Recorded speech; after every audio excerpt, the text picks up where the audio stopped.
Good to have you with us on this Wednesday edition of Ed Schultz News and Commentary. Got about 3 inches of snow overnight. We're going to have a white Christmas. As we roll it into the holidays, entertainment served up last night in the GOP debate in Las Vegas. And there were a few news items that came out of it, and we'll get to that. But the entertainment value was abound last night. I thought I was watching a portion of Saturday Night Live. I mean, where else can you get these facial expressions from Donald Trump? Look at this. Is that his thinking cap on? What is this?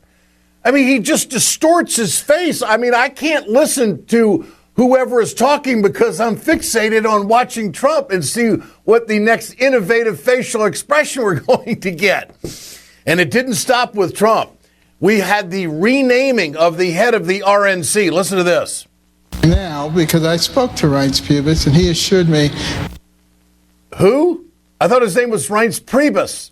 Oh, wait a minute. That was Ben Carson doing an imitation of a former anchor who can't say the names correctly. Whatever. I was just hysterical. I was laughing. There were no serious proposals coming out of anything last night other than a bunch of jabbing. You had Jeb Bush, Jeb Bush is not going to get into double digits of polling. And I think the strategic mistake that Trump made was even recognizing Bush. He's low-hanging fruit. He ain't going to get it. The only thing he's going to do is beat you up, and the establishment is going to feel good about it. But Trump, I thought, held his ground last night. He defended himself on two different issues. That's the Muslims and also going after their families. But the news package that came out last night was that Trump is now saying that he will not run as an independent. Are you ready to reassure Republicans tonight that you will run as a Republican and abide by the decision of the Republicans? I really am. I'll be honest. I really am. I mean, people have been putting me the question. I really am. I can applaud. Dr. Carson, excuse me. Can I just finish? Oh, please. I've gained great respect for the Republican leadership. I've gained great respect for many, and I'm going to even say, in different forms, for the people on the dais. In different forms. But I have great respect for the people I've met through this process. I've never done this process before. I've never been a politician. I mean, for the last 6 months, I've been a politician. Whoa, wait a minute here. Where's this New York tough guy that's been kicking everybody's ass throughout this whole campaign? He's been driving the ship. Now, all of a sudden, he's got respect for everybody. He was just saying in an interview the other day, if they don't treat him with the proper decor and also respect, that he was going to run as an independent. That's strength. This is what Trump sells. Now he finds that he has a soft underbelly. That all of these guys up here are good guys. He has respect for the head of the RNC. That tells me that Trump will shift when he has to, that he may not be as tough as he sounds. And for him to say last night that people have been putting him to the test, this is no test. The fact is, Mr. Trump, you have to decide whether you want to run as a Republican or if you want to be president. What about all these people across this country that are supporting Donald Trump? They're doing it because he's different. He's not Washington. He's a businessman, and he's going to be tough on ISIS. That's the attraction. He isn't beholden to anybody. Last night, he became beholden to the Republican Party. You can still be a Republican and a conservative and not be beholden to a party. And he missed it last night, and I think his competition missed it. Now, did you notice last night that we really have no military? That we're not doing anything. We're just standing by watching the world go by. And that Obama and Hillary, Hillary and Obama, Hillary, Obama, Obama, Hillary. Their names must have been mentioned 1,000 times later. I lost count at about 40. I mean, it's just nuts. And we have, by the way, unlimited funds to do whatever we have to do to defeat ISIS, and there'll be absolutely no ramifications at home. I think Chris Christie probably had his best outing. I think Rand Paul had his best performance, and he's the only one that did talk about, hey, by the way, we do have to pay for all of this stuff if you're going to do all this international intervention. But the fearmonger of the night goes to the undercard debate, and that was Senator Lindsey Graham. who says that he still wished that George W. Bush was the president of the United States. I about fell off my chair. I'd like to stop sending $350 billion overseas to buy oil from people who hate our guts, wouldn't you? Wouldn't you like to export natural gas to cut Putin's legs out from under him? Yep. I'm not afraid of a guy riding around on a horse without his shirt. The guy's got a pair of twos, and we got a full house, and he's walking all over Obama. Mike, the surge worked. It worked. George W. Bush made mistakes, but he did adjust. I blame Obama for ISIL, not Bush. I'm tired of beating on Bush. I miss George W. Bush. I wish you were president right now. We wouldn't be in this mess. He misses Bush. He misses invading countries on false intelligence. That's what you say when you miss Bush. He misses a president who doesn't read his presidential daily briefing and stop a terrorist attack.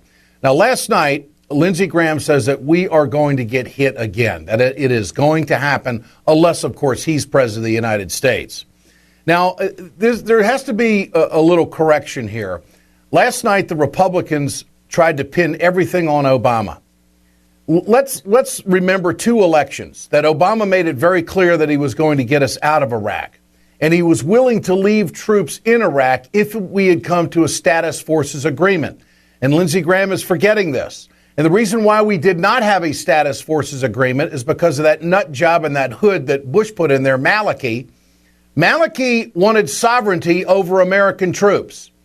And Obama would not go along with that in any way, shape, or form. In other words, if there was a firefight in Iraq and the Iraqis didn't like the way it turned out, they could put American troops, GIs, on trial in the Iraqi court system. Now, do you want the American military to be at the mercy of another country? This is why we did not have a status forces agreement. Now, is that something Bush would have gone along with? And Lindsey Graham is now telling us how many times he's got frequent flyer miles over to Iraq. He doesn't even know why the hell we don't even have troops there. Why don't we have the status forces agreement? Lindsey Graham, who's a former military judge, who spent 30 some odd years in the Air Force. He knows the law as good as anybody up there. Does he think it's a good idea, all these troops that he's talking to over in Iraq, to put them under the sovereignty of a foreign country? That's bullshit. And the Republicans again last night were lying. They were lying about why we are not in Iraq. We're not in Iraq because the American people wanted to get the hell out of there. The American people realized that international intervention didn't work. The American people knew that it wasn't making us any safer. And the fact is that the American people were not in favor of making sure that our military was under the guidance of Iraqi leadership. It's crazy. You think the United States Marine Corps goes to Camp Lejeune to do all the boot camps so they can go work for freaking Maliki? And the media sits there and doesn't correct anybody or set the record straight. But if you'll notice, that's why Lindsey Graham got so emotional about this last night, because he wanted to make sure the crowd was on what he was saying. The crowd bought a bunch of lies. Last night was fear-mongering. The only story that came out of there last night was that Donald Trump is not going to run as an independent, and Donald Trump showed a soft underbelly after being the New York tough guy. Who won? Who lost? What about Cruz and Rubio going back and forth? What about Trump and Bush going back and forth? And I think Bush did this. He says, I'm not going to win this thing, but I'm at least going to bloody up Trump. Trump ain't going to get away with this. I'm going to smack him down good. I'm going to call him the chaos president, the chaos candidate. Didn't do any good. Bush didn't help himself last night. He's still a Bush, and the American people don't want it. When we come back, we're going to visit with the godfather of the conservative movement, who predicted that Ted Cruz would have this momentum, that Ted Cruz would eventually come out on top. And he's not on top yet, but he is definitely surging. Richard Viguerie joins us. Also coming up, we got a budget. There's not going to be a government shutdown. Jim McDermott, House Budget Committee member, will join us. Stay with us. We're right back on Ed Schultz News and Commentary.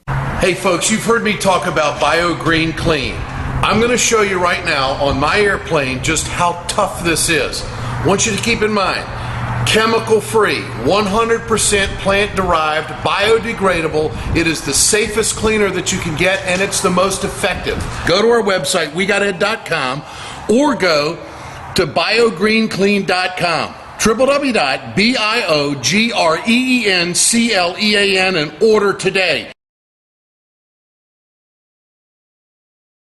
It's time to continue our conversation about mechanical insulation. Mechanical insulation is for the piping systems in our nation's commercial and industrial facilities. Facility owners are burning up billions of dollars through the lack of mechanical insulation on these piping systems. Call the iSave team. Insulation saves America valuable energy, and this team of energy conservation specialists is shovel-ready to save you money. Visit iSaveTeam.org to have a specialist give your plant an energy audit. We perpetuate a culture of crime all the way from Wall Street right down to the main street in our hometowns. It's worse than it has been since FDR took control of the problem and said we can't count on industry taking care of the American labor. They probably have already engaged into some type of criminal cover-up, and the law prohibits the government from even doing anything about it.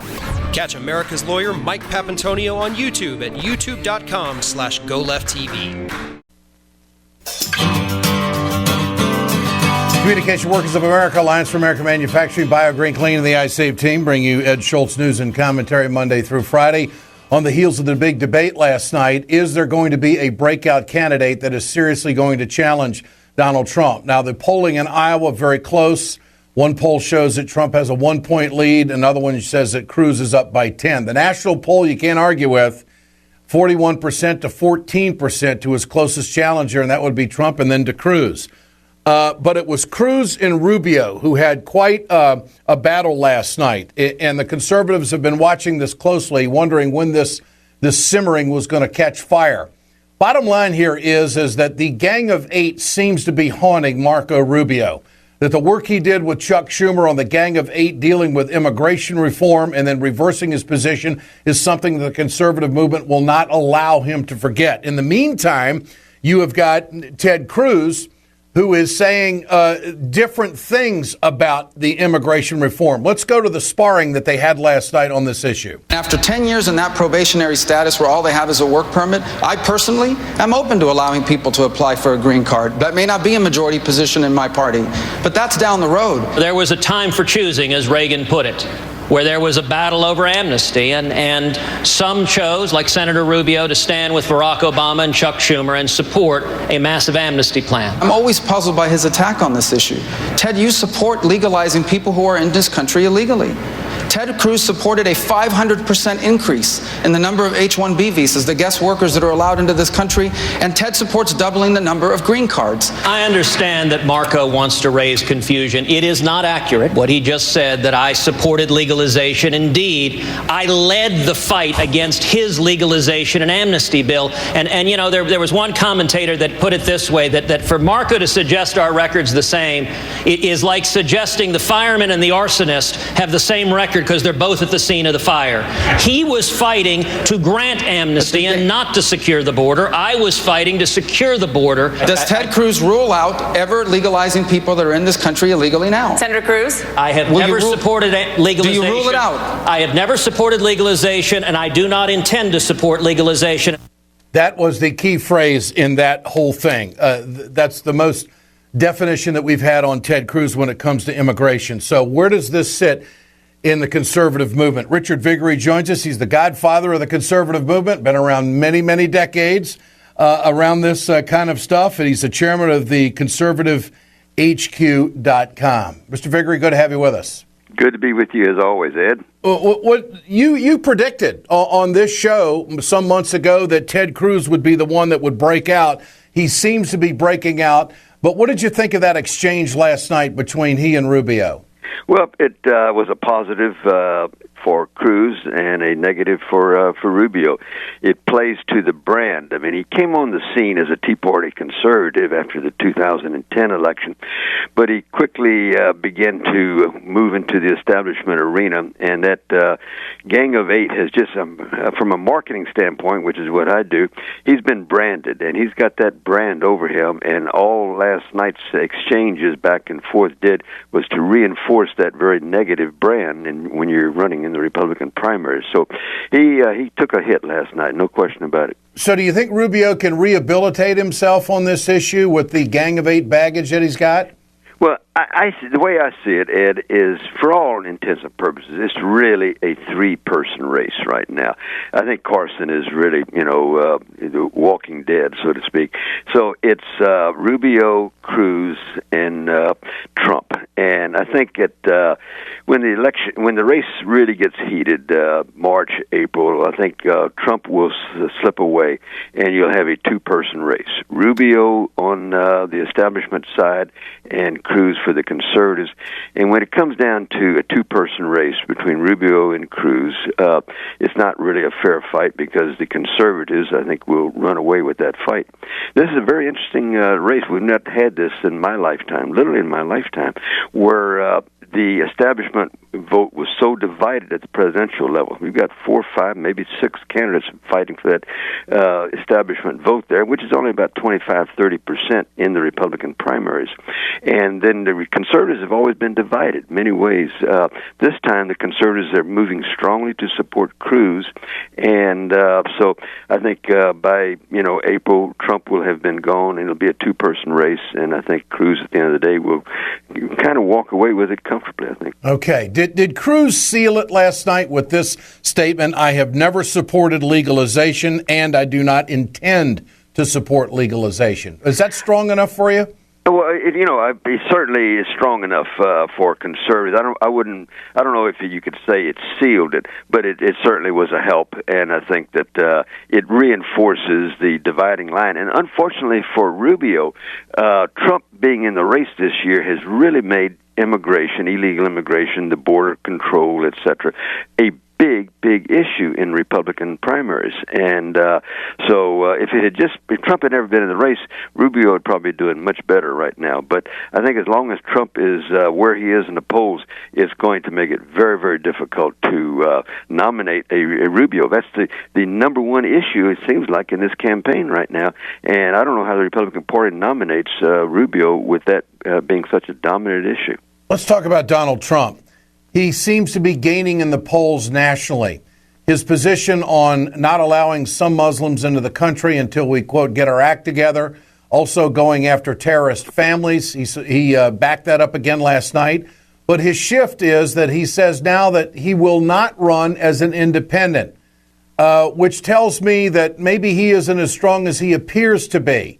Or that he's reading the poll numbers and he doesn't have to take that hardline position anymore. How do you see that, Mr. Viguerie? Well, Ed, it's hard to know what's in Donald Trump's mind. I'm not sure he knows in the morning what he's going to be thinking at the close of the day. But I think that let me just be honest with you. Trump, the potentiality of him going third party is a very, very concerning thing to Republicans. Absolutely. It keeps us awake at night. And I just, who knows? He doesn't know if he's going to go third party right now. I'd say he won't go. I think the odds are against him going third party, but you can't rule it out. And if he, and one of the many reasons I support Cruz is the only candidate out there, Ed, that can support the 5 principal voting blocks of the Republican Party at the grassroots: national defense conservatives, economic conservatives, cultural conservatives, Tea Party conservatives, and the libertarians. He's the only candidate that can bring all those 5 of those. Plus, he has the best chance of all those candidates of keeping Trump in the party. You notice how he just won't go after Trump at all. He's trying to keep that bridge there. And he's the best candidate to keep Trump in the party as well as Trump voters.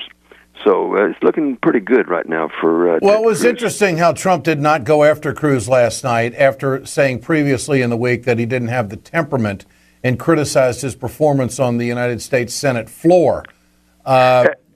Yeah, let me just say that conservatives unanimously just beat Trump up about the head and shoulders for that statement. I mean, he caught a lot of grief for that outrageous statement. Well, you moved him. I mean, if he caught a lot of grief, you definitely moved him because it was a different position on Ted Cruz last night.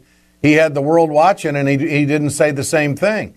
Right. And back to the independent run, I mean, I think Trump made it very clear last night he's going to run as a Republican, and there won't be an independent threat to the Republican Party. Is there a possibility that maybe the Republican leadership went to Trump and said, look, we're not going to undercut you anymore. If you win the nomination, we'll support you. I mean, was there some kind of conversation in that regard? Well, this Republican establishment doesn't confide in me, Ed. So if what do you make of his reversal on that? Well, Trump is a lot of things, and one of those things is he's smart. He figures it out that he's running in Republican primary, and he needs Republican voters, and he can't go out there and be flirting with a third party candidate and expect loyal Republicans to support him. So he's smart, but we don't know what he says today. Who knows what he'll say tomorrow? All right, but you say he's going to eventually fizzle out. He will. And people have been predicting that for months, but he continues to roll in the polls. But you were certainly correct on Ted Cruz. He clearly is number 2 in all of this, and he may win Iowa, although winning Iowa hasn't been the shoe-in for every Republican in the past. You can look at Huckabee and look at Santorum on that. Now, the other thing is the NSA surveillance. There was a real difference of opinion between Rubio and Cruz last night on that. Are you comfortable with this exchange? This is cut 3 on the list. Here it is. This is not just the most capable, it is the most sophisticated terror threat we have ever faced. We are now at a time where we need more tools, not less tools. And that tool we lost, the metadata program, was a valuable tool that we no longer have at our disposal. Marco knows what he's saying isn't true. What he knows is that the old program covered 20 to 30% of phone numbers to search for terrorists. The new program covers nearly 100%. That gives us greater ability to stop acts of terrorism. There is nothing that we are allowed to do under this bill that we could not do before. This bill did, however, take away a valuable tool that allowed the National Security Agency and other other intelligence agencies to quickly and rapidly access phone records and match them up with other phone records to see who terrorists have been calling. Because I promise you, the next time there is an attack on this country, the first thing people are going to want to know is, why didn't we know about it and why didn't we stop it? What about that, Mr. Viguerie? Is that just Senate minutia, or is that a key point in all of this? No, you're right. It's the Senate minutia. My thought is, Ed, mine eyes glaze over. I talk to a lot of conservatives every day, every week, and this is just not an issue of any importance to conservatives. No one believes that anybody up on that stage last night is really soft on national defense. They've got very different opinions about how to deal with our enemies out there. But that's a Senate issue that has no traction among Republican primary voters. All right. We'll check in again with you, Mr. Viguerie. Appreciate your time. Thanks so much. My pleasure, Ed. Bye. You bet. When we come back, there is a budget deal. There will not be a shutdown. Paul Ryan moves the House to a $1.1 trillion budget deal. And unless there's some kind of torpedo in the water that we don't know about, there's not going to be a government shutdown. Jim McDermott, Congressman from Washington on the House Budget Committee, joins us next to talk about it. What is the deal? Stay with us.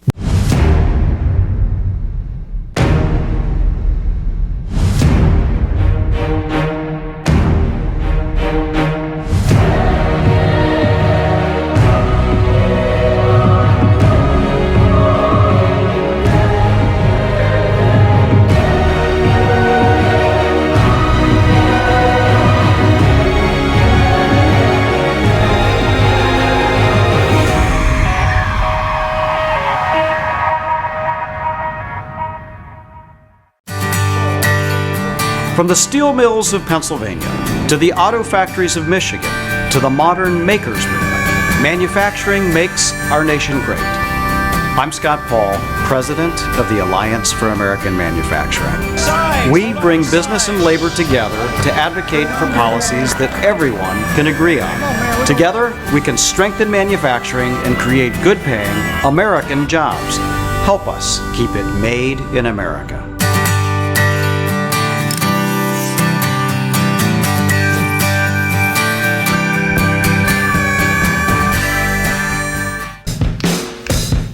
Communication Workers of America, Alliance for American Manufacturing, BioGreen Cleaning, the iSave team. Make it happen right here on Ed Schultz News and Commentary. Thanks for the view. Thanks for the download. You get it at WeGetEd.com. You also get it at RawStory.com and RingOfFireRadio.com. What a team they have put together. You'll find all of my work on their website as well. All right, we have a budget deal, and there were some compromises last night on first reports. The Republicans got a 2-year delay on Obamacare's medical device tax. Now, before we go to Jim McDermott, I just want to profoundly point out that we do have to pay for Obamacare. There's no free lunch here. This was one of the mechanisms that was put in place in the Affordable Care Act that was going to help pay for the bill. But now they've taken a 2-year delay on it. They've also got a lifting the ban on exporting domestic crude oil. The Republicans always got a bone in the ointment for the oil company, don't they? They can always grease the skids for big oil. And also, they've got the delay of the implementation of Obamacare's Cadillac tax. If you have the best health care product out there, that you're going to be taxed for it. So all of this is put on hold to save a shutdown. So what did the Democrats get out of all of this? Jim McDermott joins us, Congressman from Washington and also a member of the House Budget Committee. Jim, good to have you with us.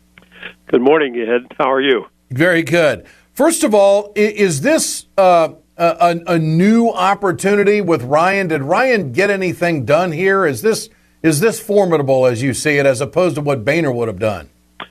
Well, I think he had the advantage of sort of a honeymoon with his caucus saying, look, you guys, let's get this done and let's get the field clear so we can fight for the election in 2016. I think some people are making compromises and swallowing hard on his side to go along with him in order to make this so he can really ramp up toward the 2016 election. So you think he sold big picture to his caucus on this? Yes, he absolutely did. He said there's no point in us, shutting down the government or doing anything crazy like that. Let's make this smooth and get out of here. And then we'll come back and fight. So what it comes down to is all this rankering over Planned Parenthood being funded, all the countless hours of network coverage and bickering back and forth, that's all for nothing for the conservatives. It's almost as if they were just trying to change the subject until they could decide what to do. What do you make of it? Well, I think that they're not done with that issue, but they're going to put it into the campaign year. And as we move toward the next budget in September of next year, when the fiscal year starts again, we're going to hear, in the ramp up to that, beginning in the summer, you'll start to hear all this stuff about Planned Parenthood and all that.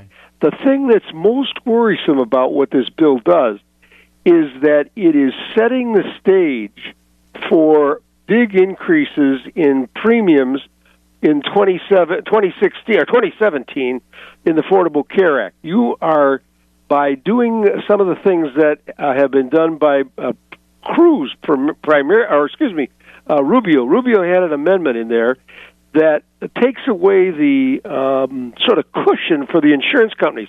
So the insurance companies are going to pass the cost on to the consumers in the middle of the election. They will announce their premiums for 2017 right at the end of the 2016 election, and it's a bomb that we lit by this bill today. As we put Rubio's provision in place, you're going to see problems. You saw cooperatives folding.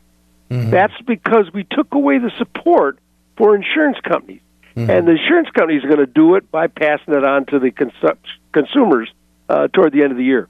Okay. So that's going to be an election conversation come August, September, and October before the election. And we're going to go through all of this again, although it was a story that was kind of kicked under the rug yesterday, the deadline for signing up for Obamacare. Once again, they couldn't handle the number of people that were trying to do it. Right. The program is very popular, and it's saving lives. There's no question about it. All right. No question about it. And the fact is that they are going to try and bomb it right at election time. Okay.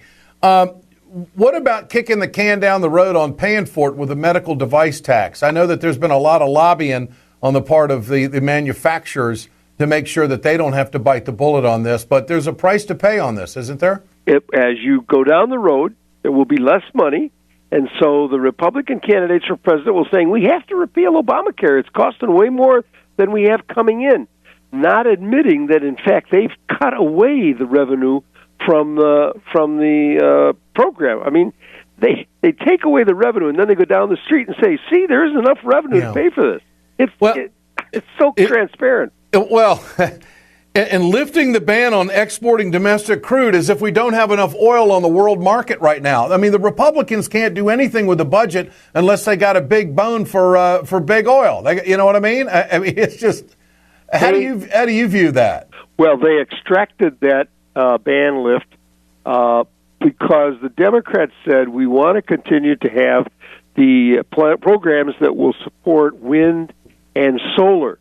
Alternative energy, and the oil company said, okay, yeah, we'll give you that, but give us the ability to sell our oil overseas where we can sell it for higher prices as crude, and if we sell it as we refine it in the United States, we can't get the same price, and they're giving away jobs on top of it, because if you don't refine it in the United States, you sell the crude right straight through and out the front door, you take the jobs to some other country where they refine it.